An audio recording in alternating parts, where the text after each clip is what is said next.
নমস্কার, জয় ফোকে আপনাদের স্বাগত জানাই। আজকে আমাদের সঙ্গে যে শিল্পী আছেন বলার অপেক্ষা রাখে না যে তিনি এ বাংলা, এ বঙ্গের তথা এ বিশ্বের বুকের একজন অন্যতম বিখ্যাত লোকসঙ্গীত শিল্পী এবং লোক গবেষক শ্রী শুভেন্দু মাইতি মহাশয়।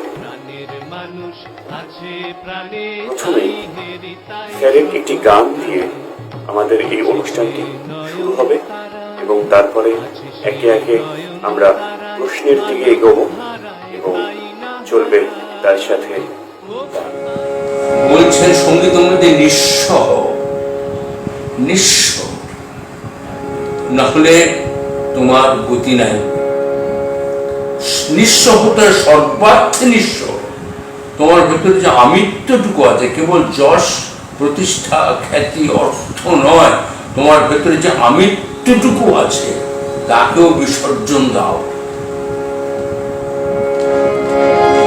আমি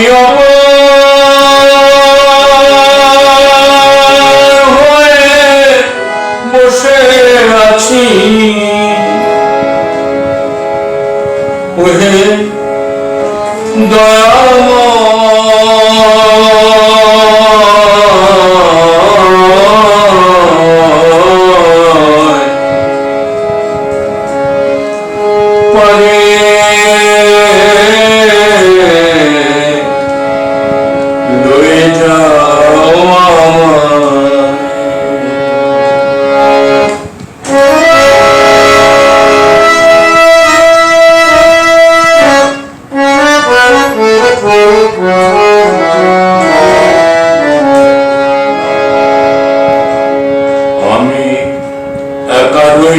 ঘাটে ভানুষে ছিল পাটে। আমি একা রইলাম ঘাটে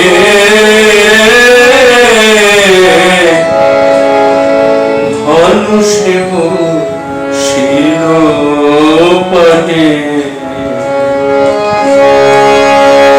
তুমি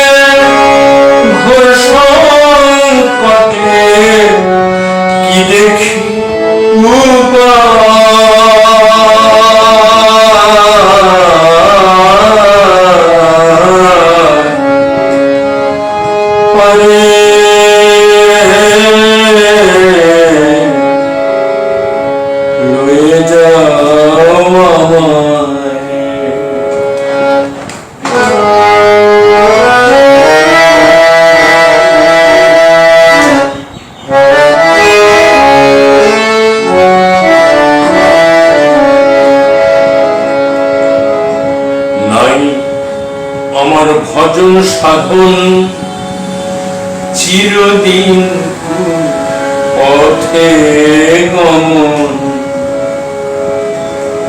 নাই। আমার ভজন সাধন চিরদিন পথে গমন।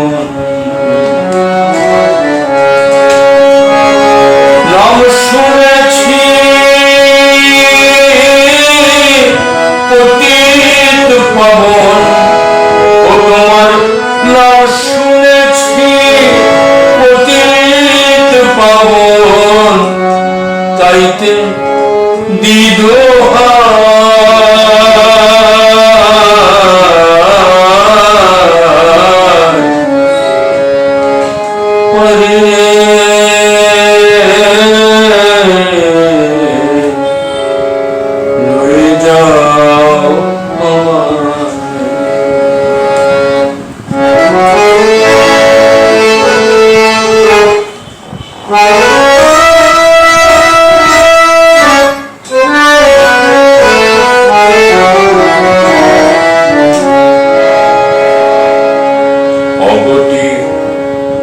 দিলে গতি,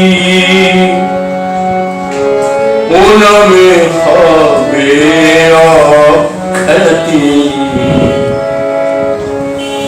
অগতি না দিলে গতি, ও নামে হবে অখ্যাতি। লালন কয়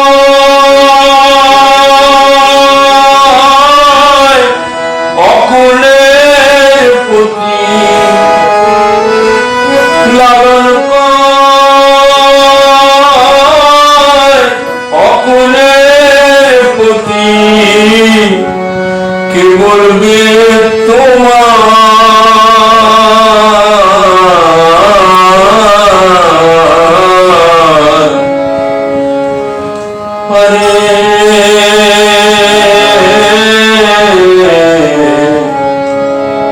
লয়ে যাও আমায়। আমি অমর হয়ে বসে আছি, ওহে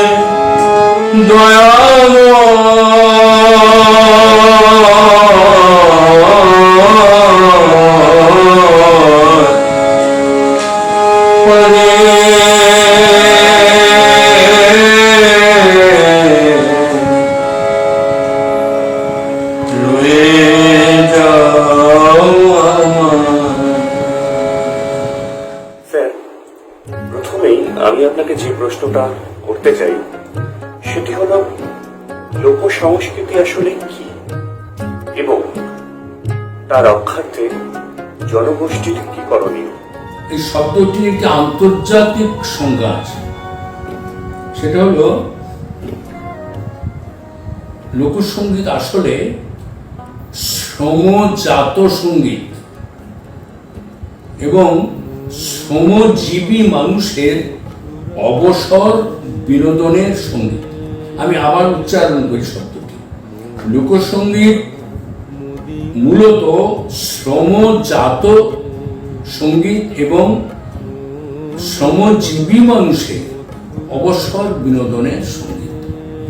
আসলে প্রকৃতির বিরুদ্ধে মানুষের অস্তিত্ব রক্ষার যে লড়াই, তার সঙ্গে লোকসঙ্গীত এই অনুভবটি অনিবার্যভাবে জড়িয়ে আছে, শ্রমের সঙ্গে জড়িয়ে আছে।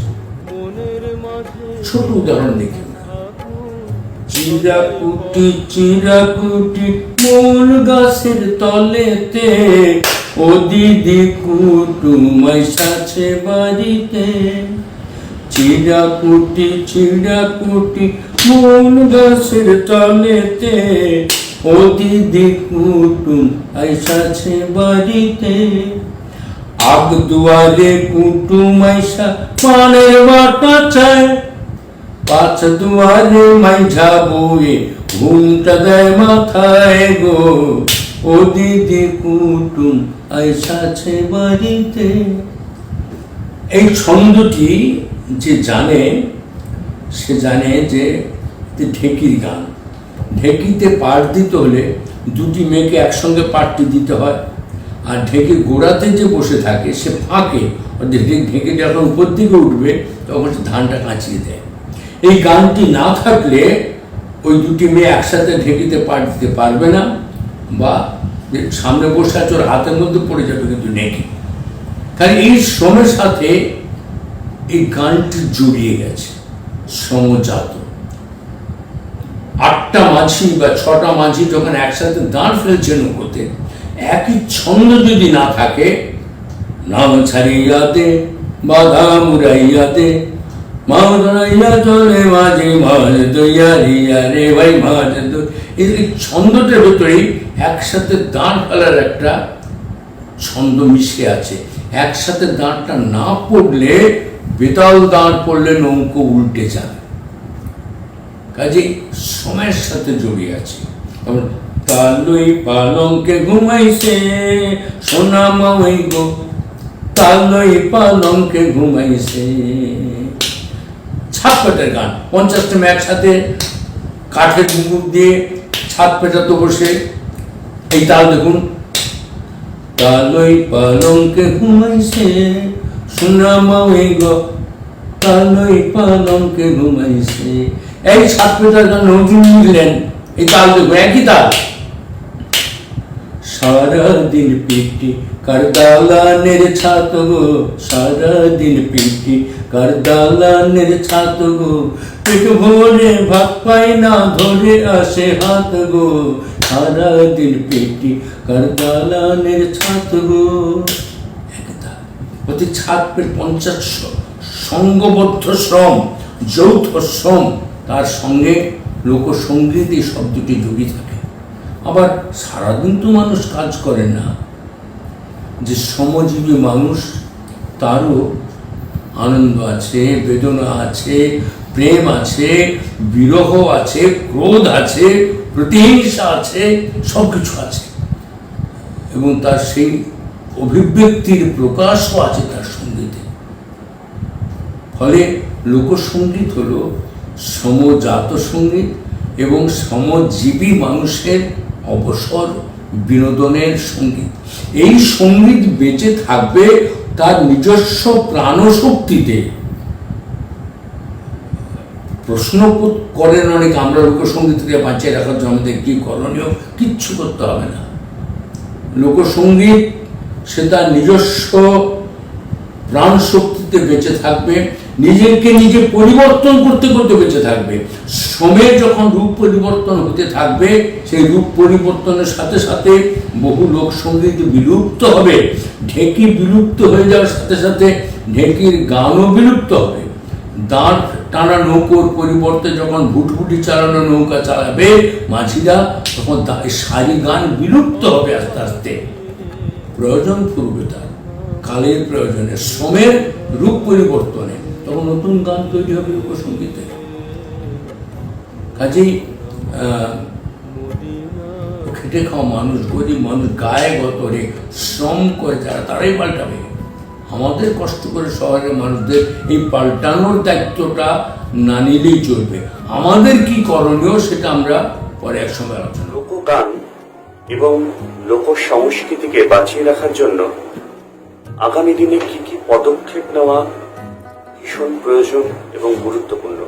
নাগরিক জীবনে মাঝে মাঝে কিছু মানুষের কিছু নিজের ঘাড়ে কিছু দায় তুলে নেওয়ার কিছু প্রবণতা থাকে। কাজে নগর জীবনেও লোকসংস্কৃতি রক্ষার জন্য আমাদের কি কি করা উচিত না উচিত, এই নিয়ে নানা আলোচনা সভা, সেমিনার, অমুক তুমুক হতেই থাকে আলোচনা সভা। আসলে লোকসংস্কৃতিকে বাঁচানোর জন্য নগর জীবনের খুব বড় দায় নেই, বরং নাগরিক সংস্কৃতিকে বাঁচিয়ে রাখার জন্য লোকসংস্কৃতির শেকড় বাঁচানোর কিছু দায় থাকে নাগরিক সমাজে। আসলে সব সংস্কৃতিরই গর্ভভূমি হলো লোকসংস্কৃতি। সমস্ত সংস্কৃতির একটি জনগোষ্ঠীর সংস্কৃতিকে একটি যদি বৃক্ষের সাথে তুলনা করা যায়, তার একটি দৃশ্যমান অংশ থাকে, তার কাণ্ড, ডালপালা, সবুজ, ফুল, ফল ইত্যাদি যেটা চোখে দেখা যায়। সেই দৃশ্যমান অংশটুকু হলো তার নগর সংস্কৃতি। আর একটি অংশ থাকে যেটা চোখে দেখা যায় না, মাটির তলায় থাকে, ওই অংশটুকু হলো লোক সংস্কৃতি একটি জনগোষ্ঠীর।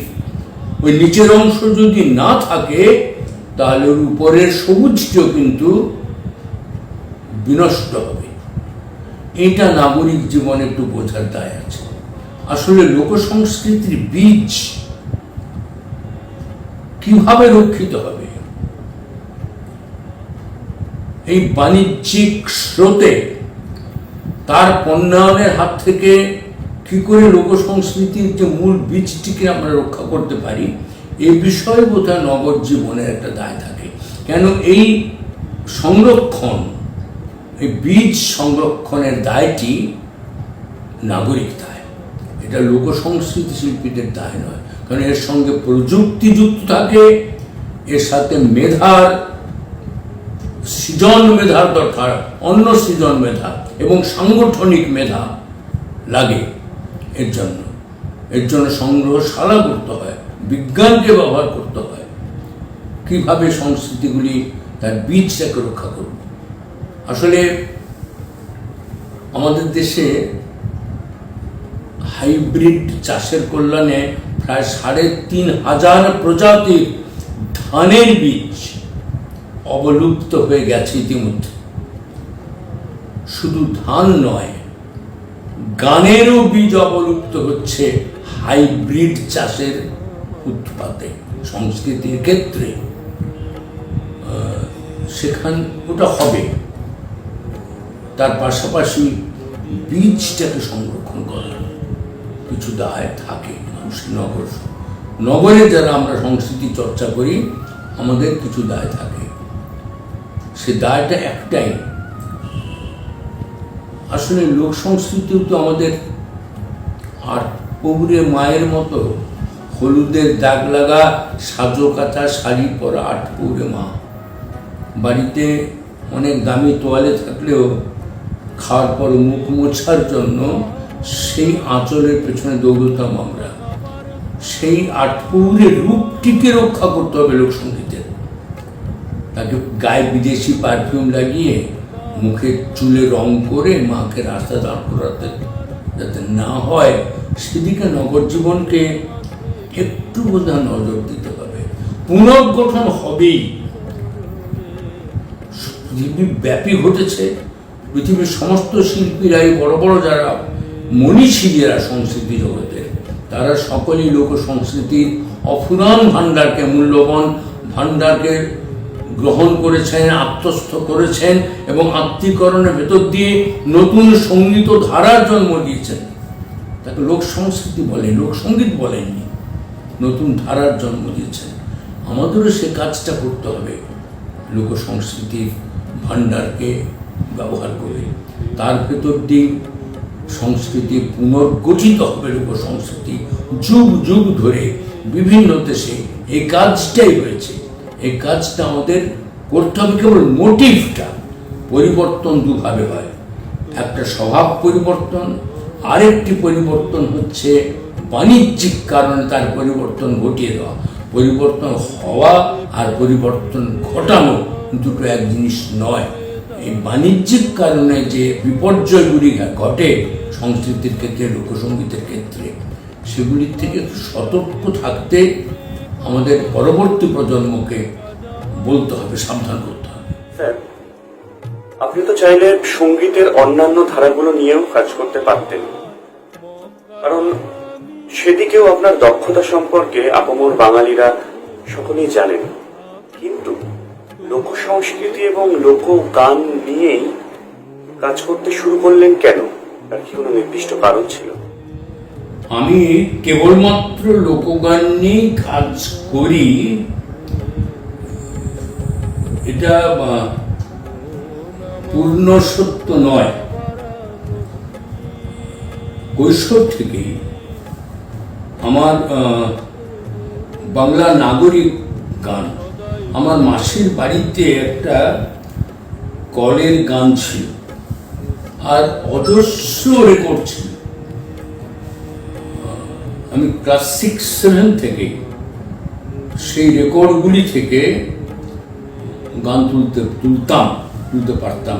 এমনকি যন্ত্রটি খারাপ হয়ে গেলে সারাতেও পারতাম আমি। তাই আমার সঙ্গীত জীবনের শুরুটা কিন্তু লোকগান দিয়ে না, ওটা কিন্তু মূলত আধুনিক বাংলা গান নিয়ে আমার শুরু হয়েছিল। যদিও গানের কোনো প্রথাগত শিক্ষা আমার কোনোদিনই ছিল না। খুব ছোট্টবেলায় একটা অদ্ভুত ঘটনার পরিপ্রেক্ষিতে আমার লোকগানের প্রতি আগ্রহ জন্মায়। আমার বাড়িতে অন্ধ ভিখিরি আসতো গান গাইতে, তখন আমার 4-5 বছর বয়স। তো ওর কাছেই প্রথম আমি ফিকির চাঁদের হরিদিন তো গেল সন্ধ্যা হলো এই গানটি শুনি এবং সেইখান থেকে আমার লোকগানের প্রতি এক ধরনের ওই শিশু মনে এক ধরনের আগ্রহ কৌতূহল তৈরি হয়েছিল ওই ভিখিরি মানুষটার গান শুনে। তারপর কিন্তু মাঝখানে একটা গ্যাপ, দূরত্ব তৈরি হয়। পরে কলেজ ছাড়ার পর আমি আবার নতুন করে লোকগানের দিকে ঝুঁকি। তখন আমার 20-21 বছর বয়স।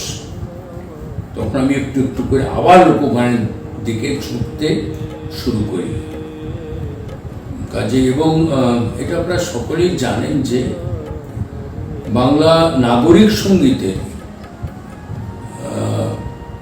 যে একটা নবতম ধারা আমাদের রাজ্যে এসেছিল 90 দশকের শুরুতে, তারও সেই প্রবাহেরও ভগীরথ ছিলাম প্রায় আমি। কাজেই কেবলমাত্র লোকগানকে বেছে নিয়েছি এমন ব্যাপারটি নয়। আমি চিরকাল বিশ্বাস করি যে সঙ্গীতের জগৎ হওয়া উচিত ভেস্টিবিউল ট্রেনের মতো, অর্থাৎ এক কামরা থেকে আরেক কামরায় যাতে চলে যাওয়া যায় যে ট্রেনের মাধ্যমে, বদ্ধ কামরা নয়। এটা লোক সংস্কৃতি কামরা, এটা ভজনের কামরা, এটা মার্গ সঙ্গীতের কামরা, ওটা আধুনিক গানের কামরা, ওটা কাব্যসঙ্গীতের কামরা। আলাদা আলাদা করে দিলে ওদের সেটা ঠিক কাজ হয় না।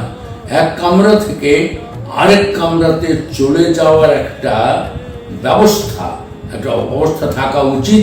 আমি সেই সুযোগটাই কিন্তু নিয়েছি একদম প্রায় কৈশোর থেকে। আমার লোক সংস্কৃতির এবং লোকগানের যে ভবিষ্যৎ, তা আগামী দিনে কি হতে চলেছে আপনার কি মনে হয়? লোক সংস্কৃতি এবং লোকগান ভবিষ্যৎ এটা কি হবে? সময়ের রূপ পাল্টাবে, সঙ্গে সঙ্গে লোকগান তো রূপ পাল্টাবে। পুরনো গানটি বীজ হিসাবে সংরক্ষিত হবে। আর রবীন্দ্রনাথ বলেছেন বারবার, একটি সঙ্গীত ধারা সেটা পুনর্গঠিত হতে হতে হতে হতে বেঁচে থাকে, মূলত লোকসঙ্গীতের ধারা। সঙ্গে পুনর্গঠনের কাজটা রবীন্দ্রনাথ নিজে শুরু করেছিলেন। লালন যখন গান রচনা করেন, লালন তো নিজে লিখতে পারতেন না, তার শিষ্যদের হাতের লেখা, দূর হাতের লেখা পাণ্ডুলিপি পাওয়া যায়। গুগল জ্যাঠার কল্যাণে ওখানে খোঁজ করলে পেয়ে যাবে হাতে লেখা পাণ্ডুলিপি। এবং যে বাংলাতে আজ থেকে 200 বছর আগে লালন গান রচনা করেছিলেন, তখন বর্ণপরিচয় লেখা হয়নি, বিদ্যাসাগরের জন্ম হয়নি। সেই বাংলা আজকে আমরা যে বাংলায় লালনের গান গাই, সে এক বাংলা নয়, এটা পাল্টে গেছে। এই পাল্টানোটা অনিবার্য। বাণী পাল্টে গেছে, গান ভাষা পাল্টে গেছে, যেহেতু ভাষাটাই তার চরিত্র পরিবর্তন করেছে। সুরও পাল্টেছে। একটি গান কুষ্টিয়াতে জন্ম হয়ে হাঁটতে হাঁটতে 200 বছরে যখন পুরুলিয়া পৌঁছে যাচ্ছে, বীরভূম পৌঁছে যাচ্ছে, এই দীর্ঘ পথ অতিক্রম করছে, লক্ষকণ্ঠে গীত হতে হতে যাচ্ছে, সে কখনো অবিকৃত থাকতে পারে? থাকা সম্ভব? ও তো পাল্টাবেই। অর্থাৎ পুরনো গানই পাল্টে পাল্টে পাল্টে পাল্টে পাল্টাতে যাবে। পুনর্গঠিত, আবার বলছি, রিকনস্ট্রাকশন অ্যান্ড রিকনস্ট্রাকশন, পুনর্গঠনই বীজ মন্ত্র। কিন্তু তোর গান কিভাবে পাল্টাবে? শুনে কারা পাল্টাবে? শহরে বসে আপনি গীতিকার লিখবেন, বাজারে নেয় তেলাপিয়া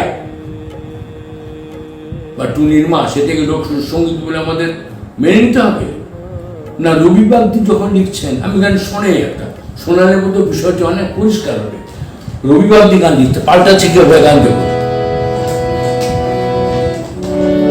মাতুকা আসো যদি গো, সঙ্গে এবার আনবে মেশিন গান।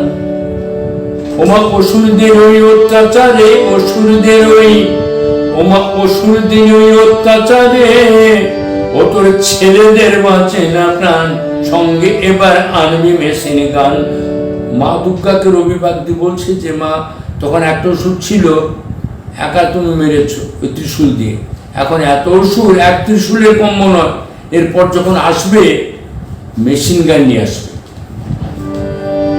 একটা ওষুধ মেরে মাগো পাবি না তুই ছুটি, এখন সারা দেশে পথে ঘাটে ওরাই কোটি কোটি। 10 হাত দিয়ে মারবি মাগো, 10 হাত দিয়ে মারবি মাগো, আমি গাইবো যে তোর গুণগান, সঙ্গে এবার আনবি মেশিন গান। বলে আবার বলছে মাগো তুমি যেমন আধুনিক অস্ত্র ব্যবহার করবে, কলির ওষুধ সেও তো আধুনিক অস্ত্র ব্যবহার করতে পারে। তো মাকে সাবধান করে দিচ্ছে কি, অসুরে যদি ছোড়া ফেলে হাতে নেয় গো কামান, একবার দেখে দিলে ভুলি দিবে বাপের নাম। তাই দেখে শুনে যাবি মাগো, নইলে অকালে হারাবি প্রাণ, সঙ্গে এবার আনবি মেশিন গান। মা দুর্গা আসছে যদি গো, সঙ্গে এবার আনবি মেশিন গান। শেষ করছে গানটা কোথায় নিয়ে গিয়ে রবি, যে মা তখন একটা ওষুধ ছিল, তুমি একাই ওষুধ নিধন করেছো, এখন এত ওষুধ মা, তা তোমার একটু খাটনি কমবে যদি 2-4টে সাহসী লোক তোমাকে সাহায্য করে। কিরকম সাহসী লোক? রবি লিখছে, একটা কথা রাখছি বলে রাখবি মা তুই মনে, একটা কথা রাখছি বলে রাখবি মা তুই মনে, গোটা 4 সাদ্দাম হোসেন পাঠাবি ভুবনে। তোর খাটালি কমবে মাগো, ইরাকে আছে তার প্রমাণ, সঙ্গে এবার আনবি মেশিন গান। রবি যখন এই গানটা লিখছে তখন সাদ্দাম হোসেন বেঁচে লড়ছে, তখন তার স্বদেশ রক্ষার জন্য। তখন আমেরিকা থেকে হত্যা করতে পারেনি। তখন রবি বাগদি গানটা লিখছেন। সময়, কাল, পরিপ্রেক্ষিত একটি লোকশিল্পীকে কোথায় ঠেলে নিয়ে যাচ্ছে এই গানটি হচ্ছে তার সবচেয়ে বড় উদাহরণ আমাদের সামনে। এই অসংখ্য গান লোকশিল্পের জগতে তৈরি হয়েছে। কাজে লোক সংস্কৃতি ও পাল্টাতে যাবে, ও নিজেই নিজেকে পাল্টাতে যাবে। আমাদের শহরের লোকদের এই দায়টা নিতে হবে না, আমরা কেবল লক্ষ্য করি, দেখি, গ্রহণ করি, নতজানু হই ওখানে। সময়টা ডিজিটাল মিডিয়ার, সময়টা আধুনিক বাদ্যযন্ত্রের। অনেকেই তা ব্যবহার করে লোকগানকে এক বিকৃত রূপ প্রদানের চেষ্টা করে যাচ্ছেন। অনেকে সফল হচ্ছেন, অনেকে হচ্ছেন না। কিন্তু নতুন প্রজন্মকে স্বচ্ছতা রেখে যদি লোকগান গাইতে হয়, তাহলে তাদের কি করণীয়? আমি বলছি অবশ্যই স্বচ্ছতা এবং কালের নিয়মকে যদি মাথায় রেখে কাজ করা যায় তাহলে। প্রযুক্তির জগতের উল্লঙ্ঘনটা ঘটছে প্রতিদিন, অবিশ্বাস্য। তো আজ থেকে 25 বছর আগে সিস্টেম, মিউজিক্যাল সিস্টেম আর আজকের যে সিস্টেম, সেটা এতটাই তফাৎ, এতটাই ফারাক, অকল্পনীয়। ডিজিটাল পৃথিবীতে আমরা বসবাস করি। এখন লোক সংস্কৃতির ক্ষেত্রে এসব প্রশ্ন ওঠে যে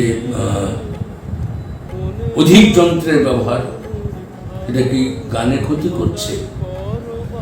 ইলেকট্রনিক্স যন্ত্র, 4টে কিবোর্ড, 2টো অক্টোপ্যাড, তারপর সব নানা রকম যন্ত্রপাতি, এসব বাজিয়ে লোকসঙ্গীতের পরিবেশনা, এগুলোকে সঠিক কি বেঠিক কাজে নিয়ে নানা প্রশ্ন উঠছে। আমি একটা কথা বলি, থেমে থাকে না কোনো কিছু, এটা ঘটনা। লালন কেবলমাত্র একটি চিমটি নিয়ে গান গাইতেন। এই কালকে একটা গান শুনছিলাম, কোথায় গেলে লালন সাঁয়ের একতারাটা পাবো, কেউ বলে দেবে আমাকে। লালন একতারা ছিলই না, তা কোথায় খুঁজতে দেবে তাকে? লালন একতারা বাজাতেনই না, তিনি কেবলমাত্র একটি চিমটে বাজিয়ে গাইতেন। এখন আমি একটা চিমটে বাজিয়ে গাইব, যেহেতু লালনের গান, যেহেতু লালন গাইতেন। এই রক্ষণশীলতার কোনো যুক্তি আছে বলে আমার মনে হয়। সময় পাল্টায়, যুগ পাল্টায়, মানুষের শ্রবণ অভ্যেস পাল্টায়, কাজেই যন্ত্রানুষঙ্গ পাল্টাবে, এটাই অনিবার্য। আমি ব্যক্তিগতভাবে মনে করি না যে একটি কিবোর্ড বাজালে বা একটা গিটার বাজিয়ে দিলেই লোকসঙ্গীতের সব চরিত্র নাশ হয়ে গেল। এতটা রক্ষণশীল আমি নই, আমি মনে করি না সেটা মোটিভ হবার বললাম। উদ্দেশ্যটা কি? উদ্দেশ্যটা যদি পণ্যায়ন হয় আমি তার বিরুদ্ধে। উদ্দেশ্যটা যদি ওই যে মাল বেচতে হবে, গান যখন মাল হয়ে যায়, লোক সংস্কৃতি কমোডিটি, তখন তার সে কারণে অঙ্গসজ্জা বাড়ানো আর যুগের পরিবর্তনের জন্য কিছু কিছু সাজসজ্জা। আমার মা তো জীবনে কোনো স্নো পাউডার মাখেননি, তা আমার মেয়েদিরা তো, আমার দিদিরা তো, বর্দি মেয়েদি স্নো মাখতেন মুখে, হিমালয়কে পাউডার একটু মুখে ঘষে নিতেন। ওটুকু ঠিক যুগের সাথে মানিয়ে যেত। তার লোক সংস্কৃতির ক্ষেত্রেও যন্ত্রের পরিমিত ব্যবহার যদি থাকে, সেটাকেও অস্বীকার করা নগর জীবনে করাটা বোধহয় ঠিক হবে না।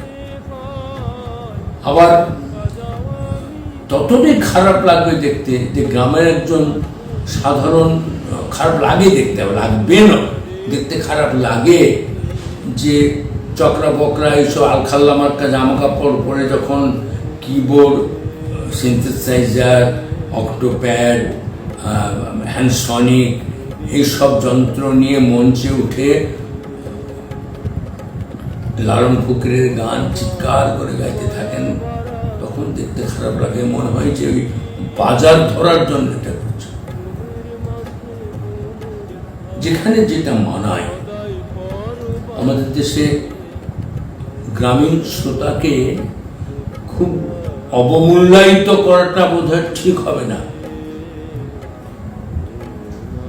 যারা আজকে শয় বছর ধরে তার শ্রবণ অভ্যাসের ভেতরে লোকযন্ত্রের এই যে অঙ্গসজ্জা গানে, তাকে পরম মমতা দিয়ে আশ্রয় দিয়েছেন, ভালোবেসেছেন, গ্রহণ করেছেন, বাঁচিয়ে রেখেছেন,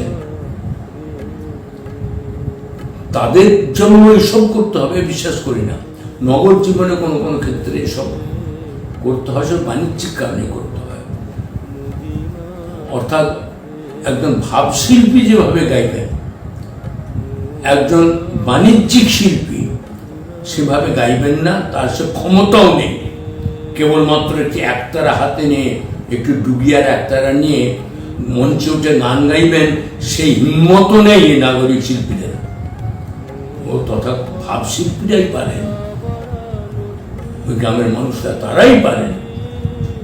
কাজে এখানে নগর জীবনে তার আরেকটা রূপ হবে, সেই রূপটাকে নিয়ে জোর করে গ্রাম জীবনেও যদি জোর করে তাকে ঢুকিয়ে দেওয়ার চেষ্টা করা হয়, সেটা একটা ভয়ঙ্কর আত্মহননের পথ বেছে নেওয়া হবে, এটা আমি মনে করি। এর থেকে সতর্ক থাকতে হবে মানুষকে। এবং আমি আত্মবিশ্বাস করি, একটি দোতারা, একটি বাঁশি, একটা বাংলা ঢোল, হারমোনিয়াম নিয়ে ঠিক মতো গাইতে পারলে গান লোকে শোনে। আমি তো বলছি, আমি একদম খুব দৃঢ়তার সাথে বলি, ৭৬ বছর বয়সে আমি যদি আমার মনের মতো একটা দোতারা বাজিয়ে পাই আর একটা বাংলা ঢোল পাই, আমি মঞ্চে দাঁড়িয়ে ২ ঘন্টা লোককে গান শোনাতে পারি। আর কোনো যন্ত্র অনুসঙ্গম দরকার হবে না, খালি একটা ভালো দোতারা আর মনমনিয়মটা আমার হাতে থাকে। অর্থাৎ গানটার সমস্ত মর্ম বাণীটুকু আমি পৌঁছতে পারছি কিনা মানুষের কাছে, না গানটিকে কেবলমাত্র একটি বিনোদনের বা হুল্লোড়বাজির একটি উপকরণ হিসাবে দেখছি। মিলন হবে কত দিনে আমার মনের মানুষের শোনে। এই যে বেদনা বোধ ২৫০০ বছর ধরে, এই যে পরিব্রজ্জা মনের মানুষের খোঁজ, এই সহজ মানুষের খোঁজ, তার জন্য যে আকাঙ্ক্ষা, তার জন্য যে আকুলতা, সে গান যখন মঞ্চে ওইভাবে উপস্থাপিত হয় এবং আলখাল্লা করা শিল্পীরা গান, ওই শিল্পীরা আসলে বিক্রি হয়ে গেছেন বাজারের কাছে, বিক্রি হয়ে গেছেন। এবং এই গানটিকে একটি এখন মানে আসরের সর্বশেষ সঙ্গীত এবং কোরাস গান নিয়ে ওটা নাচকুদ করতে মিলন হবে কতদিনে এই গানটি ব্যবহৃত হচ্ছে, বিকৃতি হচ্ছে, বিকৃত ব্যবহার হচ্ছে। এর বিরুদ্ধে কণ্ঠস্বর তুলতেই হবে। এই যে লোকসঙ্গীতের যে বীজ রক্ষার কথাটা বারবার ধরে উঠে আসছে, যুগ পরিবর্তনের সাথে সাথে, সময়ের পরিবর্তনের সাথে সাথে মানুষের শ্রবণ অভ্যাস পরিবর্তিত হয়। এই সব কিছুর সাথে গানের বহিরঙ্গ তার কিছু ওলট পালট ঘটতে পারে। গানের পরিভাষাতে একটি শব্দ বলা হয় দর্শনের ভাষা, মিউজিক উইদিন দ্য মিউজিক, অর্থাৎ সঙ্গীতের ভেতরে আরেকটি